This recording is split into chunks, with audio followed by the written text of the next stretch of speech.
கொடுத்துருக்கோம் sir, Nirbhaya fund கொடுத்துருக்கோம் sir, 1000 கோடி கொடுத்துருக்கோம் சார். ஏன் சார் ஒரு அண்ணா யூனிவர்சிட்டியில தமிழ்நாட்டினுடைய பழமையான இன்ஜினியரிங் காலேஜ்ல ஒரு லோட்டு சிசிடிவிக்கு ஒயர் கனெக்ஷன் இல்லைன்னு சொல்றியா? வெக்கப்படலையா? அப்ப நிர்பயா ஃபண்ட் எங்க போச்சு? நிர்பயா ஃபண்ட் கொடுத்ததே இதுக்கு தானே. அண்ணா பல்கலைக்கழக துணைவேந்தரை நியமிக்காமல் அங்க இருக்கிற ஊழியர்களுக்கு சம்பளம் தர முடியல, பேராசிரியர்களுக்கு சம்பளம் தர முடியல, செக்யூரிட்டிக்கு சம்பளம் தர முடியல, 80% கேமரா அங்க வேலை செய்யல, நாளைக்கு வேலை போகுமா, இன்னைக்கு வேலை போகுமா அப்படிங்கிற விரக்தியில தான் அங்க இருக்கிற வேலையாட்களே இருக்கிறாங்க. பேராசிரியர்களுக்கே சம்பளம் வழங்க முடியல. இந்த அளவுக்கு அண்ணா பல்கலைக்கழக நிர்வாகத்தை சீர்கெடுத்து வைத்திருக்கிற அதனுடைய வேந்தராக இருக்கிற ஆளுநர் RN ரவி மீது ஏன் ஊடகங்களுடைய பார்வை திரும்பல? பாஜகவுடைய பார்வை ஏன் திரும்பல? அதிமுகவுடைய பார்வை ஏன் திரும்பல?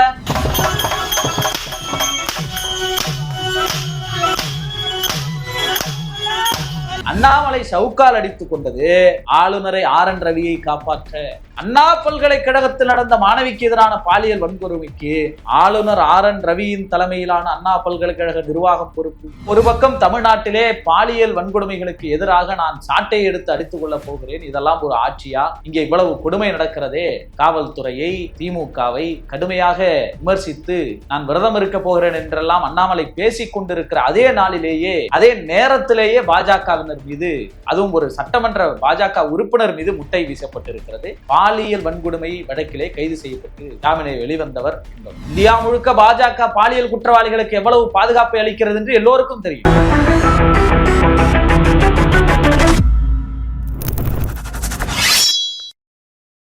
வணக்கம்.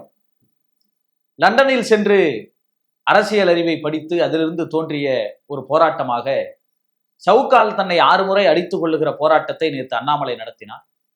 அவர் அந்த போராட்டம் நடத்த போவதாக அறிவிக்கிற அதே நேரத்திலேயே இன்னொரு படமும் வைரலானது சமூக ஊடகங்களில். அது கர்நாடக மாநிலத்தைச் சேர்ந்த முனிரத்னா என்கிற பாஜக MLA மீது முட்டை வீசப்பட்ட அந்த புகைப்படம். எதற்காக அவர் மீது முட்டை வீசப்பட்டது என்றால், பாலியல் வன்கொடுமை வழக்கில் கைது செய்யப்பட்டு ஜாமீனில் வெளிவந்தவர் பாஜகவை சேர்ந்த MLA என்பதனால் அவர் மீது முட்டையை வீசினார்கள். அதை படம் பிடித்து சமூக ஊடகங்களிலே, செய்திகளிலே நாம் பார்த்தோம். ஆக ஒரு பக்கம் தமிழ்நாட்டிலே பாலியல் வன்கொடுமைகளுக்கு எதிராக நான் சாட்டை எடுத்து அடித்துக் கொள்ள போகிறேன், இதெல்லாம் ஒரு ஆட்சியா?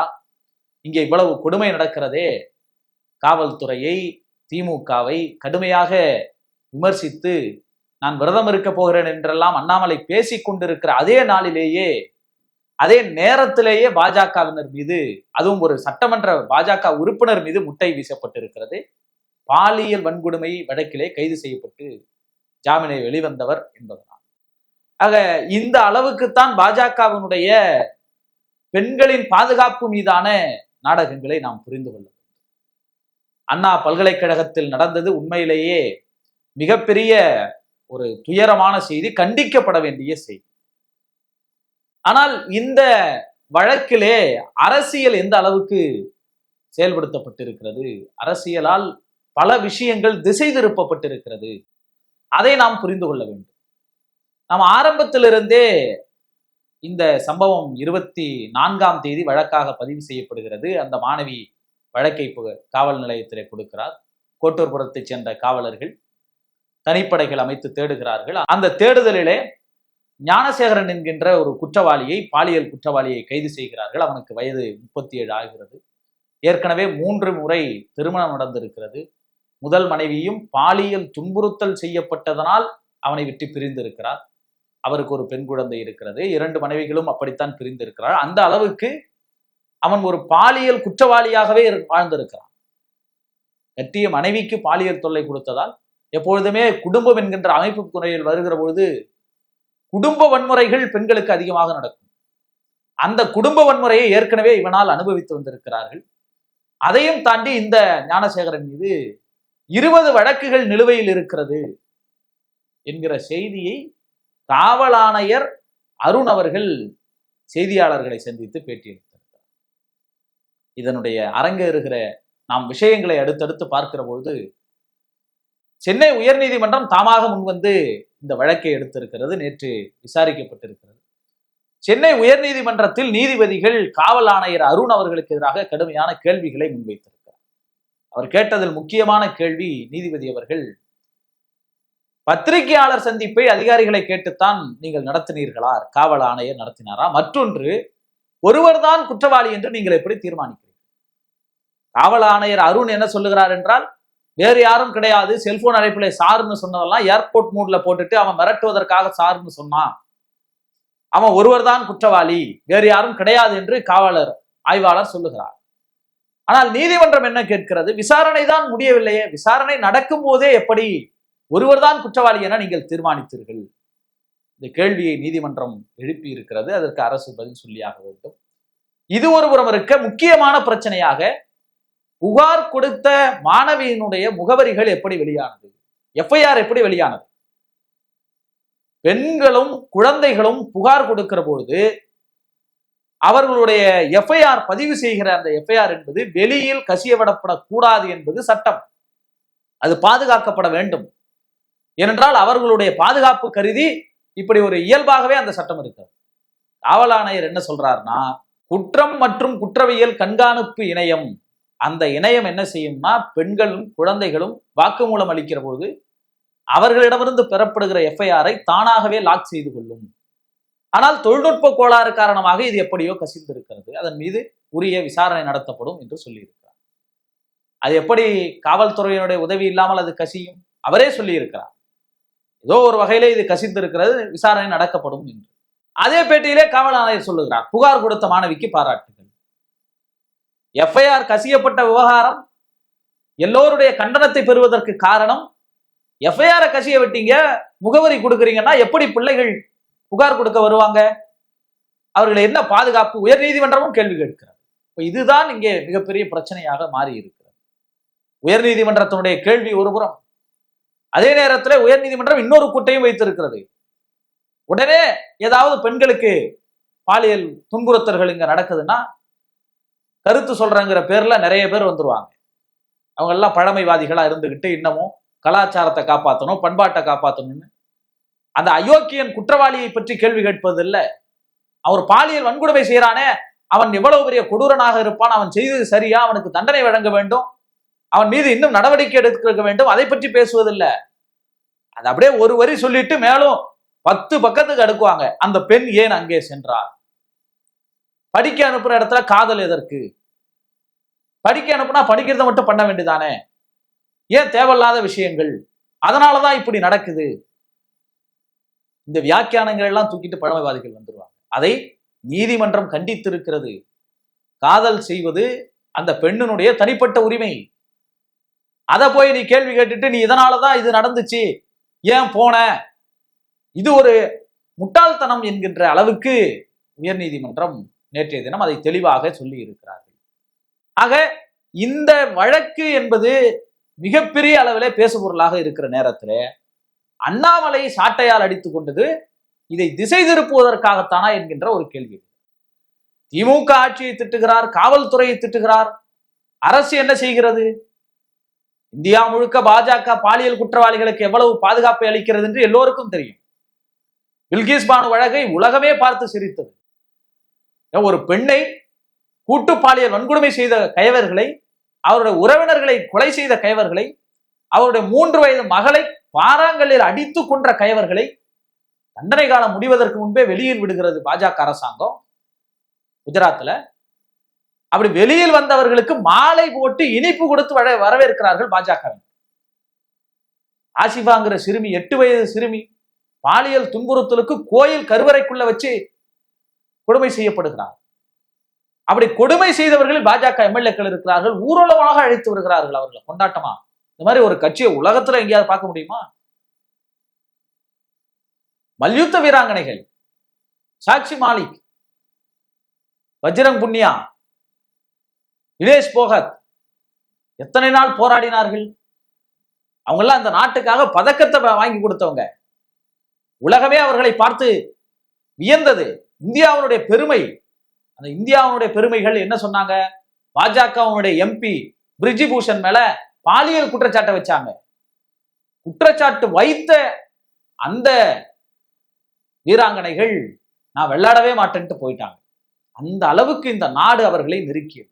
நாட்டினுடைய நாடாளுமன்ற கட்டணம் திறக்கிற போது இந்த நாட்டுக்காக பதக்கம் வென்று கொடுத்த வினேஷ் போகத்தும் சாட்சி மாளிகையும் நடு ரோட்ல தரதரன்னு இழுத்துட்டு போனான் இந்த நாட்டினுடைய காவல்துறை, ஒன்றிய அரசாங்கம், பிஜேபி அரசாங்கம். இதை விடவா கேவலம்? அப்ப இதுலயே தெரியும் பாஜக நிலையில. தமிழ்நாட்டுல நான் தான் ஆரம்பத்திலே சொன்னேன், அண்ணாமலை பேட்டி கொடுக்கிற நேரத்திலேயே கர்நாடகத்துல ஒரு பாஜக எம்எல்ஏ மேல முட்டை வீசுறாங்க, பாலியல் குற்றவாளி என்பதனால். அந்த அளவுக்கு பாஜகவினுடைய எந்த அளவுக்கு தமிழ்நாட்டில் நீங்க எவ்வளவு செய்திகளை சொல்லலாம். இதையெல்லாம் மறைப்பதற்கு என்பதை விட திமுக அரசு சரியாக செயல்படவில்லை. தேசிய சராசரியில் தேசிய குற்ற ஆவண காப்பகம் கொடுக்கிற புள்ளிவிவரத்தின்படி பார்த்தால் இந்தியாவிலேயே சராசரியாக பெண்களுக்கு நடக்கிற வன்கொடுமைகள் தமிழ்நாட்டில் தான் குறையும். லட்சத்துக்கு 67ங்கிற விகிதம் இந்தியாவில் இருக்கலாம், அது லட்சத்துக்கு 22ங்கிற வீதமா தமிழ்நாட்டில் குறைஞ்சிருக்கு. தமிழ்நாட்டில் தான் இருக்கு. நாம அண்ணா பல்கலைக்கழகத்துல நடந்ததை நியாயப்படுத்தல, ஆனால் தேசிய சராசரி ஆட்சியில் இருப்பது யார்? பாஜக. அதை நாம எடுத்துக்கணும். ஆனா தமிழ்நாட்டுல இவ்வளவு பெரிய சட்டம் ஒழுங்கு சீர்கேடு நடந்திருக்கு. நாம கேள்வியெல்லாம் கேட்பது எஃப்ஐஆர் எப்படி வெளியே கசிவிடப்பட்டது? அரசனுடைய தவறு, காவல்துறையின் தவறு. காவல்துறைக்கு யார் கட்டுப்பாட்டில் இருக்கும்? முதல்வருடைய கட்டுப்பாட்டில் இருக்கும். முதல்வருடைய தவறு. 20 குற்ற வழக்குகளில் ஏற்கனவே வழக்குகளை உடையவன் எப்படி சுதந்திரமாக வெளியே விடுறான்? அவனை ஏன் கண்காணிக்கல? 2014 கண்காணிச்சோம்னு காவல் ஆணையர் சொல்றார். ஆனால் 2014 கண்காணிச்சவங்க ஏன் தொடர்ந்து 20 வழக்குகள் வரவில்லையே அவனுக்கு கண்காணிக்கல? இல்ல திருட்டு மட்டும்தான் அவன் மேல இருந்தது, பெண்களுக்கெல்லாம் எந்த தொந்தரவும் கொடுக்கல, முதல் மனைவி பாலியல் துன்புறுத்தலால் அவனை விட்டு பிரிந்திருக்கிறார்னு இப்ப செய்தி வருது. வழக்கெல்லாம் கொடுப்பாங்க, காவல்துறை வாங்காது. இங்க அண்ணா நகர்ல ஒரு சிறுமிக்கு அப்படிதான் நடந்தது. போக்சோ வழக்கையே போடாம காவல்துறை பாதிக்கப்பட்ட சிறுமியினுடைய பெற்றோர்களை தாக்குதல் நடத்தினாங்க. உச்சநீதிமன்றம் வழியே அந்த கேஸ் போச்சு. இப்ப காவல்துறை இப்படி இருக்கிறது என்று கண்டிக்கலாம். ஆனால் அண்ணா பல்கலைக்கழகத்தை பொறுத்தவரையும் அது ஒரு தன்னாட்சி அமைப்பு, அரசனுடைய கட்டுப்பாட்டில் அது வராது. அண்ணா பல்கலைக்கழகம் ஒரு தன்னாட்சி நிர்வாகம். அண்ணா பல்கலைக்கழகத்தின் கீழ் இயங்குகிற உறுப்பு கல்லூரிகள்லாம் இருக்குல்ல, இன்ஜினியரிங் காலேஜ், அந்த கல்லூரிகள்லாம் அதுவும் தன்னாட்சியாக அரசின் சார்பிலே இருக்கப்பட்டு வேறு வேறு தளங்களுக்கு போயிட்டது. அதுக்கு அண்ணா பல்கலைக்கழகத்தை ஏற்கனவே நிதியை நிறுத்தி விட்டார்கள். மாநில அரசால் வழங்கப்பட்ட நிதியும் ஏற்கனவே நிறுத்தப்பட்டது. இப்ப அண்ணா பல்கலைக்கழகத்துல அதனுடைய பொறுப்பு ஆளர் யாரு? அண்ணா பல்கலைக்கழகத்துல கேமராக்கள் செயல்படல, 80% கேமராக்கள் செயல்படல. அண்ணா பல்கலைக்கழகத்துல நிர்பயாவுக்கு பேர்ல ஒதுக்கப்படுகிற நிதி சரியா பயன்படுத்தப்படல. அப்ப அண்ணா பல்கலைக்கழகம் பொறுப்பாகும் இதுக்கு. அப்ப அண்ணா பல்கலைக்கழகத்துக்கு பொறுப்புனா இப்ப காவல்துறை தவறு செய்தால் முதல்வர் பொறுப்பு. திமுக ஆட்சியில் இப்படி நடக்குது. தன்னாட்சி அமைப்பான அண்ணா பல்கலைக்கழகத்தில் இப்படி நடந்தா யார் பொறுப்பு? அண்ணா பல்கலைக்கழகத்துடைய வேந்தர் தானே பொறுப்பு. அந்த வேந்தர் யார்? ஆளுநர் RN ரவி. அந்த அண்ணா பல்கலைக்கழகத்தோட வேந்தரா இருக்கிற RN ரவி பேர் ஏன் இதுல அடிபடல? 5 மாநிலத்தினுடைய ஆளுநர்களை மாத்தினாங்களே குடியரசுத் தலைவர் 2 நாளைக்கு முன்னாடி. கேரளா ஆளுநர் மாத்தினாங்க, மணிப்பூர் ஆளுநரை மாத்தினாங்க, 5 ஆளுநர்களை மாற்றினார்கள். ஆனால் பதவி காலம் ஜூலையிலேயே முடிஞ்சிருச்சு. ஆனாலும் RN ரவியை மாத்தல. ஏன் RN ரவியை மாத்தல? தமிழ்நாட்டினுடைய ஆளுநரை ஏன் மாத்தல பதவி காலம் முடிஞ்சதுக்கு அப்புறமும்? அதுக்கு காரணம் ஆளுநர் RN ரவி தமிழ்நாடு அரசுக்கு தொடர்ந்து தொல்லை கொடுக்கிறார். அந்த வேலையை சரியா செய்யறார். பாஜக எங்கெல்லாம் எழுந்திருக்க முடியலையோ அங்கெல்லாம் என்ன செய்வாங்க? ஆளுநரை வச்சு தொல்லை கொடுப்பாங்க. அந்த தொல்லையை இன்னும் வலுவா ஸ்ட்ராங்கா கொடுக்கிறவர் ஆளுநர் RN ரவி. அண்ணா பல்கலைக்கழகத்து துணைவேந்தர் கிடையாது. துணைவேந்தர் நியமனத்தில் அரசோடு இன்னும் சண்டையிட்டுக் கொண்டிருக்கக்கூடியவர் ஆளுநர். கடந்த காலங்களில் ஆளுநருடைய செயல்பாடுகள் எப்படி இருக்குன்னு பார்த்தோம்ல. ஏன் துணைவேந்தர் நியமிக்க விடல? நீதிமன்ற வழிகாட்டு நெறிமுறைகளை வழங்கிய பிறகும் கூட என்னோட ஆள் தான் அங்க இருக்கணும், துணைவேந்தரை நான் நியமிக்க விட மாட்டேன், அரசினுடைய தலையீட்டை தாண்டி ஆளுநர் இதுவரை தடுத்து வைத்திருக்கிறார். அந்த முரண்பாடு தான் உயர்கல்வித்துறைக்கும் ஆளுநருக்கும் பல ஆண்டுகளா போயிட்டு இருக்கு. அண்ணா பல்கலைக்கழகம் மட்டும் இல்ல, சேலத்துல இல்ல, திருச்சியில இல்ல, பல பல்கலைக்கழகங்களுக்கு இன்னமும் துணைவேந்தரை நியமிக்க முடியாத நிலைக்கு ஆளுநர் RN ரவி தான் காரணம். இந்த அண்ணா பல்கலைக்கழகத்துக்கு அவர்தான் வேந்தர், அவர்தான் பொறுப்பு. அங்க பதிவரா இருக்கிறாருல்ல இப்போ இருக்கிறவர், அந்த பதிவர் ஆளுநர் RN ரவி அவர்களால் இயக்கப்படுகிற நபர். அண்ணா பல்கலைக்கழக பதிவரும் ஆளுநருடைய ஆள் தான். அப்ப யார் பொறுப்பு? ஏன்னா அண்ணா பல்கலைக்கழக துணைவேந்தரை நியமிக்காமல் அங்க இருக்கிற ஊழியர்களுக்கு சம்பளம் தர முடியல, பேராசிரியர்களுக்கு சம்பளம் தர முடியல, செக்யூரிட்டிக்கு சம்பளம் தர முடியல, 80% கேமரா அங்க வேலை செய்யல. நாளைக்கு வேலை போகுமா, இன்னைக்கு வேலை போகுமா அப்படிங்கிற விரக்தியில தான் அங்க இருக்கிற வேலையாட்களே இருக்கிறாங்க. பேராசிரியர்களுக்கே சம்பளம் வழங்க முடியல. இந்த அளவுக்கு அண்ணா பல்கலைக்கழக நிர்வாகத்தை சீர்கெடுத்து வைத்திருக்கிற அதனுடைய வேந்தராக இருக்கிற ஆளுநர் RN ரவி மீது ஏன் ஊடகங்களுடைய பார்வை திரும்பல? பாஜகவுடைய பார்வை ஏன் திரும்பல? அதிமுகவுடைய பார்வை ஏன் திரும்பல? ஏனென்றால் அண்ணாமலை சவுக்கால் அடித்துக் கொண்டது ஆளுநரை RN ரவியை காப்பாற்ற. இல்லைன்னா அவரு சவுக்கால, அதுவும் பாருங்க, அந்த சவுக்கு கூட எல்லாம் அவரே அம்பலப்பட்டு போயிட்டார். நான் காலையில 6 அடி அடிச்சுப்பேன்னார் வீட்டு முன்னாடி. அந்த சவுக்கு எங்க இருந்து வாங்கப்பட்ட சவுக்கு? கோவையில இருந்து, மாரியம்மன் கோயில இருந்து ஒரு சவுக்கு வருது. அது ஒரிஜினல் சவுக்கு. இவங்க என்ன நினைச்சிட்டாங்க, அண்ணாமலை சவுக்கால் அடிச்சுப்பேனாரு, IPS படிச்சவராச்சே, உடம்பெல்லாம் நல்லா கட்டுமஸ்தானா வச்சிருப்பாரு, ஒரு 6 அடி அவர் தாங்க மாட்டாரா அப்படின்னு நினைச்சுக்கிட்டு இவங்க நல்லா ஒரிஜினல் சவுக்கா என்ன செஞ்சுட்டாங்கன்னா பெருசா செஞ்சு எடுத்துட்டு வந்துட்டாங்க. செஞ்சு எடுத்துட்டு வந்தவங்க சும்மா அப்படியே ஒரு பையில போட்டு எடுத்துட்டு வர வேண்டியதானே. பாஜக என்னைக்கு விளம்பரம் இல்லாம இருந்திருக்கான்?